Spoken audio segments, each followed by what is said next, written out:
ரஜினி சாரை பார்த்து நீங்க என்ன கத்துறீங்களோ இல்லையோ, ஆனா என்ன உயரத்துக்கு போனாலும் அந்த பையன் அவருக்கு இருந்துட்டே இருக்கும். இது இப்பெல்லாம் வேணும், இப்பெல்லாம் வேணும், இப்ப நாட்டு என்ன ஆயிடும் அப்படின்னு வந்து அந்த நம்ம வளர்ந்துட்டோம் அப்படிங்கிற திமிரு எப்பவுமே அவர்கிட்ட இருக்காது. எவ்வளவு சின்ன தான் நான் உண்டாக மரியாதை கொடுப்பேன். நான் அவர்கிட்ட கத்துக்கிட்ட ஒரு விஷயம் அதுதான். எந்த உச்சத்துக்கு போனாலும் அந்த பழைய தன்னுடைய நிலையை, தன்னுடைய வேரை மறக்காம இருக்கிற நிலை இருக்கு. அது மாதிரி நீயும் எந்த உச்சத்துக்கு நிச்சயம் உச்சத்தை அடையணும்.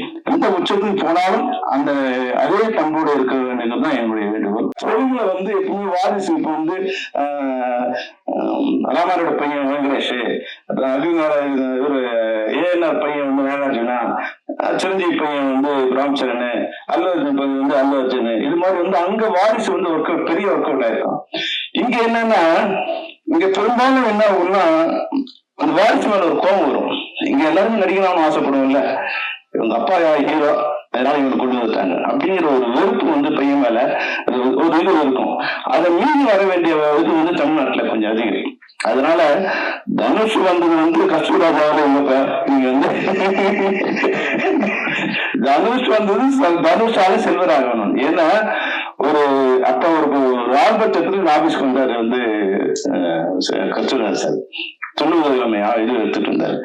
சரி வந்து அதுக்கு முன்னாடி படம் பண்ணிருக்காங்க, என்ன மாதிரி படம் பண்ண போறாரு அப்படின்னு பார்த்தா வேற மாதிரி இருக்கு படம். அந்த ஸ்டைலும் இதுவும் என்ன இருக்கு.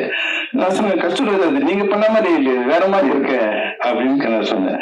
அவர் சொன்னாரு, இல்ல சார் நம்ம பசங்க பண்றானுங்க, பசங்க பேரை போட்டாப்போ வந்து தெரியாது இல்லையா, அதனால என் பேரு போட்டிருக்கேன், பசங்க தான் பெருசா பண்றாங்க. ஆனா இன்னைக்கு வந்து கஸ்தூராஜா பண்ணா கூட பையன் பேர் போட்டு தான் யூஸ் பண்ண நினைப்போம். அடுத்ததாக மரியாதைக்குரிய ஆர்.கே. செல்வமணி சார் அவர்களை பேச அழைக்கிறேன் அன்போடு.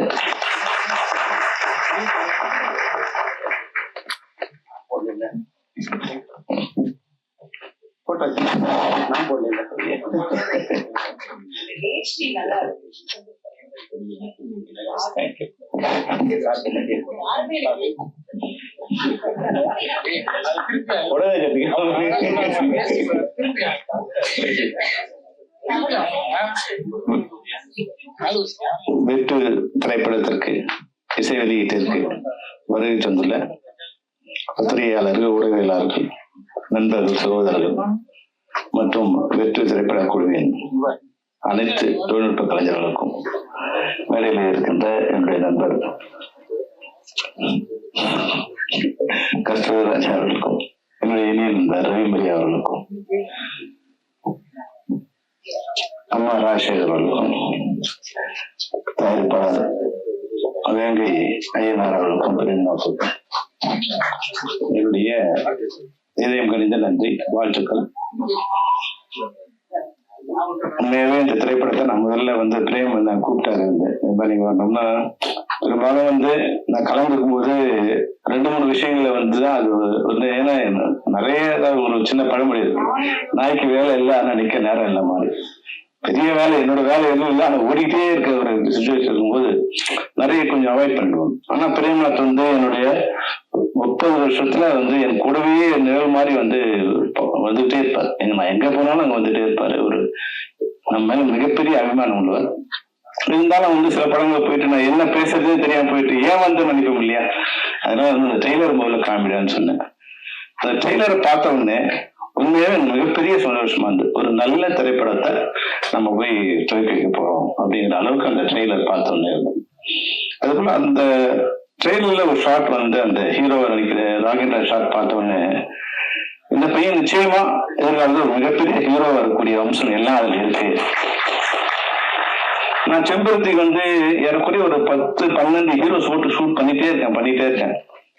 ஒரு நாள் ஷூட் பண்ண சரியா வராது, மறுநாள் வேற ஒரு ஹீரோ போட்டு ஷூட் பண்ண பண்ணிட்டே இருக்கேன். ஒருத்தர் வந்து எனக்கு வந்து 1990க்கு புத்தாண்டு வாழ்த்துக்கு வந்து தியாகராஜன் சார் அமைச்சிருந்தார், அவரோட பையனோட போட்டோ போட்டு ஹாப்பி நியூ இயர்னு. அதை பார்த்த உடனே எனக்கு இவன் தான் ஹீரோன்னு தோணுச்சு. உடனே ஏற்கனவே ஷூட் பண்ணலாம் வந்து கேன்சல் பண்ணிட்டு மறுபடியும் பிரசாந்த ஹீரோ போட்டு அந்த படத்தை ஸ்டார்ட் பண்ணு. அது மாதிரி ராக்கி நான் பார்க்கும்போது என்னோட முகத்தை பார்க்கும், கண்ணை பார்க்கும்போது அவ்வளவு அழகா, அவ்வளவு இதுவா இருக்கு, யூத்தாகவும் ஒரு அன்பா. அது பார்க்கும் ஒரு வந்து ஒரு ஆண்களுக்கு கூட ஒன்று பிடிக்கிற மாதிரி ஒரு அழகு உன்னோட கண்ணிலும் முகத்திலும் இருக்கு. அந்த அளவுக்கு நீ மிகப்பெரிய ஹீரோ. நான் உன்னை அதிகமா புகழ் விரும்பல, ஏன்னா இந்த புகழ் போய் உன் மண்டையில் ஏறிட கூடாது. இது போல எப்பவுமே இனிமையானவனா இருக்கணும் வாழ்க்கையில. ரஜினி சாரை பார்த்து நீங்க என்ன கத்துறீங்களோ இல்லையோ, ஆனா என்ன உயரத்துக்கு போனாலும் அந்த பயம் அவருக்கு இருந்துட்டே இருக்கும். இது பண்ணலாமா வேணும், இது பண்ணலாம் வேணும், இது பண்ண அடுத்து என்ன ஆயிடும் அப்படின்னு வந்து அந்த நம்ம வளர்ந்துட்டோம் அப்படிங்கிற திமிரு எப்பவுமே அவர்கிட்ட இருக்காது. எவ்வளவு சின்ன தான் நான் உண்டாக மரியாதை கொடுப்பேன். நான் அவர்கிட்ட கத்துக்கிட்ட ஒரு விஷயம் அதுதான். எந்த உச்சத்துக்கு போனாலும் அந்த பழைய தன்னுடைய நிழலை, தன்னுடைய வேரை மறக்காம இருக்கிற நிலை இருக்கு. அது மாதிரி நீயும் எந்த உச்சத்துக்கு நிச்சயம் உச்சத்தை அடையணி, எந்த உச்சத்துக்கு போனாலும் அந்த அதே பண்போடு இருக்க வேண்டியது தான் என்னுடைய வேண்டுகோள். அம்மா ராசிகிட்ட நான் வந்து ஒரே ஒரு பாட்டு ஒர்க் பண்ணியிருக்கேன். எங்களோட ஒரு பாட்டு ஒர்க் பண்ணாரு. அந்த தெலுங்கு படம் இருக்கும்போது 3 days சாங் முடிக்கணும் அப்படின்னா முடிச்சுலாம் சார். ஆனா எவ்வளவு பேர் வேணும், எனக்கு ஒரு 500 பேர் வேணும் அப்படின்னு. அங்கேயே ராஜமந்திரில ஒரு 500 பேர் ரெடி பண்ணி பாட்டு எங்க எடுக்கலாம் சார், வந்து இதுக்கு நடுவில் ரிவர்ல ஒரு பெரிய செட் போட்டுக்கணும் சார். 500 பேர் ஜூனியர் ஆர்டிஸ்ட், டான்சர்ஸ், அதுக்கப்புறம் வந்து நார்த்துக்கு நடுவில் செட்டு போட்டு எப்படி சார் லைட் எப்படி சார் பண்றதுன்னு. அதெல்லாம் ஆசை, பெரிய ஆசை இருக்கு ராஜசேகர். ஆனா 3 days இருக்கேன். 2.5 days எனக்கு அந்த சாங்கை முடிச்சு கொடுத்து பிரமாண்டமா பண்ணி கொடுத்தாரு. அந்த அளவுக்கு பிரம்மாண்டமும் பண்ணாரு, சிக்கனமும் பண்ணாரு. இதுதான் வந்து டெக்னீஷியனோட இன்றைய தேவை. என்னன்னா பிரம்மாண்டம்ங்கிறது வந்து பணத்துல மட்டும் இல்ல, அறிவிலும் பிரம்மாண்டம் இருக்கு. அந்த அறிவை பயன்படுத்தி எப்படி மாதிரி பிரம்மாண்டம் பண்றவங்களுக்கு நம்ம டெக்னீஷியன் கத்துக்கிட்டாங்கன்னா இன்னைக்கு தயாரிப்பாளர் கொஞ்சம் வசதியாகவும் நஷ்டமில்லாமல் இருக்கக்கூடிய ஒரு வாய்ப்பு இருக்கு. அதுக்கு வந்து ராஜசேகர் வந்து மிகப்பெரிய உதாரணம். இந்த படத்தை பார்க்கும்போது நம்ம ரவிமரியா சொன்னாரு. நான் ரவிமரியா கேட்டான், சார் நானே டைரக்ட் பண்ணலாம். நம்ம வீட்டு பையனை நம்மளே டைரக்ட் பண்றது நல்லா இருக்காதா அப்படின்னு சொன்னேன். சரி சரி சரி அப்படி போயிட்டான். இப்ப அவரோட இது வந்து நீங்க கன்ஃபியூஸ் பண்ணி வச்சுட்டீங்க. அதனால ரவி நீ பாரு, அவர் தமிழ்ல இன்ட்ரோடியூஸ் பண்ணல பையனை, தெலுங்குல இன்ட்ரோடியூஸ் பண்ணாரு. தெலுங்குல வந்து எப்பவுமே வாரிசு இப்ப வந்து ராமாரோட பையன் வெங்கடேஷ், ஒரு ஏஎன்ஆர் பையன் வந்து நாகார்ஜுனா, சிரஞ்சீவி பையன் வந்து ராம்சரண், அல்லர்ஜுன் பையன் வந்து அல்லு அர்ஜுன். இது மாதிரி வந்து அங்க வாரிசு வந்து ஒர்க் அவுட், பெரிய ஒர்க் அவுட் ஆயிருக்கும். இங்க என்னன்னா இங்க பெரும்பாலும் என்ன ஆகும்னா அந்த வாரிசு மேல ஒரு கோபம் வரும். இங்க எல்லாருமே நடிக்கணும்னு ஆசைப்படுவோம்ல, இவங்க அப்பா ஹீரோ அதனால இவங்க கொண்டு வந்துட்டாங்க அப்படிங்கிற ஒரு வெறுப்பு வந்து பையன் மேல ஒரு இது இருக்கும். அதை மீறி வர வேண்டிய இது வந்து தமிழ்நாட்டுல கொஞ்சம் அதிகம். அதனால தனுஷ் வந்தது வந்து கஸ்தூராஜாவோட நீங்க வந்து தனுஷ் வந்தது தனுஷால செல்வராகவன். ஏன்னா ஒரு அப்ப ஒரு ஆல்பர்ட் எடுத்துட்டு ஆபீஸ்க்கு வந்தாரு வந்து கஸ்தூராஜ் சார் 90 இது எடுத்துட்டு இருந்தாரு. சரி இவர் வந்து அதுக்கு முன்னாடி படம் பண்ணிருக்காருல, இவர் என்ன மாதிரி படம் பண்ண போறாரு அப்படின்னு பார்த்தா வேற மாதிரி இருக்கு படம். அந்த ஸ்டைலும் இதுவும் என்ன இருக்கு. நான் சொன்னேன் கஸ்தூராஜ் நீங்க பண்ண மாதிரி இல்லையே, வேற மாதிரி இருக்கு அப்படின்னு நான் சொன்னேன். அவர் சொன்னாரு, இல்ல சார் நம்ம பசங்க பண்றானுங்க, பசங்க பேரை போட்டா இப்போ வந்து தெரியாது இல்லையா, அதனால என் பேரை போட்டிருக்கேன், பசங்க தான் பெருசா பண்றாங்க. ஆனா இன்னைக்கு வந்து கஸ்தூராஜா பண்ணா கூட பையன் பேர் போட்டு தான் யூஸ் பண்ண வைப்போம். அதாவது தம் மக்கள் பெருமைக்கு இல்லையா, தன்னை விட தன்னோட வாரிசு தன்னோட மகன் வந்து அடுத்த ஸ்டேஜ் இருக்கும்போது அதுதான் உலகத்துல ஒரு பெற்றோருக்கு எது சந்தோஷம்னா, என்னை விட என்னோட மகன் என் மகள் வந்து பெரிய நிலை இருக்குதான் மிகப்பெரிய சந்தோஷம். அந்த சந்தோஷத்தை கொடுக்கறது தான் பெற்றோரோட கடமை. அதுக்குண்டான வாய்ப்பை கொடுக்கறது பெற்றோரோட கடமை. அதை வந்து தன் பேர் இருக்கா இல்லையா எப்படிலாம் இல்லாம கஸ்தூராஜ் சார் பின்னாடி இருந்து அவங்களை இன்னைக்கு ஒரு மரமாக்கிட்டாரு. அந்த மரத்தோட நிலையில இன்னைக்கு ஜாலியா வந்து ரெஸ்ட் எடுத்துக்கிட்டு அவங்களுக்கு பாரமாவும் இல்லாம இவருக்கும் அவங்க பாரமா இல்லாம ஒரு நல்ல நிலைமையில பசங்க இருக்காங்க. அதுக்கு வந்து கஸ்தூராஜா அவங்க மனைவி அவங்க 2 பேரோட நல்ல குணம் கூட. அதான் எண்ணம் போல வாழ்க்கை இருக்கு இல்லைங்களா. நம்ம பண்ற நல்லது வந்து நமக்கு வந்து சேரலன்னா கூட நம்மளோட மக்களை வந்து சேரும். அதனால வந்து எல்லா பாவங்களும் புண்ணியத்துக்கும் ஒரு கணக்கு இருக்கு. அந்த புண்ணிய பாவம் வந்து தன்னுடைய மக்களை சேரும். அந்த வகையில இன்னைக்கு உங்க பசங்க நல்லா இருக்காங்கன்னா உண்மையிலேயே அவங்க 2 பேரோட நல்ல எண்ணம் தான் அதுக்கு மிகப்பெரிய காரணம். அதுபோல ராஜசேகர் கூட வந்து தயாரிப்பாளருக்கும் இயக்குநருக்கும் எந்த சிரமமும் இல்லாம வந்து மிக சரியா செயல்படக்கூடியவர். அதனாலதான் அவரோட மகன் கூட நல்ல வாரிசா வந்திருக்காரு. அடுத்த வாரிசா வரல, நல்ல வாரிசா வந்திருக்காரு. அதுபோல ராதா சொன்னாங்க, என்னை வந்து என்னோட ஃபர்ஸ்ட் மதர் நான் தான் உங்களுக்கு உங்க பேரு ராதாங்கிறதா தான் உங்களை வந்து ஒரு அம்மாவை போட்டிருக்காருன்னு நினைக்கிறேன். ஏன்னா ஏன்னா அவரோட அம்மா பேர் ராதான்னு பார்த்தேன் நான். அதனால ராதாங்கிறதால தான் அவங்க அம்மாவை சூஸ் பண்ணியிருக்காரு. அந்த வகையில ஆமா, ராகுனோட அம்மா பேர் ராதா தான். அந்த பிக்ஸ் பண்ணி தான் அவங்க போட்டு தேடி கண்டுபிடிச்சிருக்காரு. ஆனா வந்து உங்க ஷார்ட்ஸ் நாங்க ஷார்ட்ஸ் பார்த்தோம், ஒரு வேற மாதிரி சுந்தரா பாவசம் பார்த்தா ஹீரோயின் வந்து சீக்கிரம் ஒரு மாதிரி ஆயிட்டீங்கன்னு வகுப்பு இருந்தா கூட மிக அழகான அம்மா தான் நீங்க அந்த படத்துல இருக்கீங்க. அது மாதிரி நான் முதல்ல கேட்டது 2 தான் கேட்டேன். பிரேம்நாத் இதனோட ஹீரோ யாரு, அப்புறம் இதனோட கேமராமேன் யாரு. ஒவ்வொரு ஷாட்டும் அவ்வளவு பியூட்டிஃபுல்லா இருந்தது. எல்லாத்துலயும் டைரக்டரோட பங்கு இருக்கு. டைரக்டருக்கு நான் தான் கூட இந்த ஷாட் எடுத்தேன் இதெல்லாம் சொல்லிக்க வேண்டிய அவசியமே இல்லை. எப்படி வந்து தன்னுடைய குழந்தையோட வளர்ச்சியில ஒரு தாய் தந்தைக்கு மிகப்பெரிய பங்கு இருக்கோ, அது போல திரைப்படத்துறையில யார் நல்லா பண்ணாலும் அது டைரக்டரோட பங்கு இல்லாம இருக்காது. அதனாலதான் டைரக்டர் 23 கிராஃப்ட் பண்ணணும்னு அவசியமே இல்லை. டைரக்டருக்கு கார்டு போட்டாவே அவர் 23 கிராஃப்ட் அவர் பண்றாருன்னு அர்த்தம். ஒண்ணு நான் இருக்கேன்னு வந்து முன்னாடி நிக்க வேண்டிய அவசியமே இல்லை. அது மாதிரி ஒரு ஷாட்டை வந்து மிக சிறந்த ஷாட்டா ஒரு கேமராமேன் எடுக்கிறாருன்னா அதுல டைரக்டர் பின்னாடி இருக்காருன்னு அர்த்தம். ஒரு மிகச்சிறந்த இசையை வந்து ஒரு இசையமைப்பாளர் கொடுக்குறாருன்னா அதுல டைரக்டர் வந்து இந்த வேலையை வாங்கியிருக்காருன்னு அர்த்தம். அதனால இந்த ஷாட்டை பார்க்கும்போதே ரொம்ப அருமையா இருந்தது. ஒரு மிகப்பெரிய ஒரு ஆக்ஷன் ஹீரோவா வரதுக்கு உண்டான எல்லா வாய்ப்பும் அதுல இருந்தது. அதனால மிகச்சிறந்த படத்தை தமிழ் சினிமாவுக்கு கொண்டு வந்துறீங்க. இந்த ஐயனார் வந்து எனக்கு அவர் ஒரு 10 வருஷத்துக்கு முன்னாடி ஒரு பழக்கம்.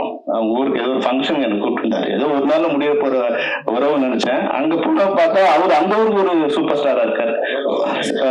அந்த ஊர்ல ஒரு 10 கிராமத்துல அவர் ஒரு சூப்பர் ஸ்டாரா இருக்காரு. எந்த கட்சி நின்னாலும் இவர் நிக்கிற கட்சி தான் நிற்கும், இல்ல இண்டிபெண்டா நின்று தொடர்ந்து அவர் வந்து அந்த போஸ்ட்ல பஞ்சாயத்துல இருந்துட்டு இருக்காரு. அந்த அளவுக்கு மக்கள் கிட்ட செல்வாக்கா இப்ப சேர்மனா இருக்காரு. அந்த இருக்காரு.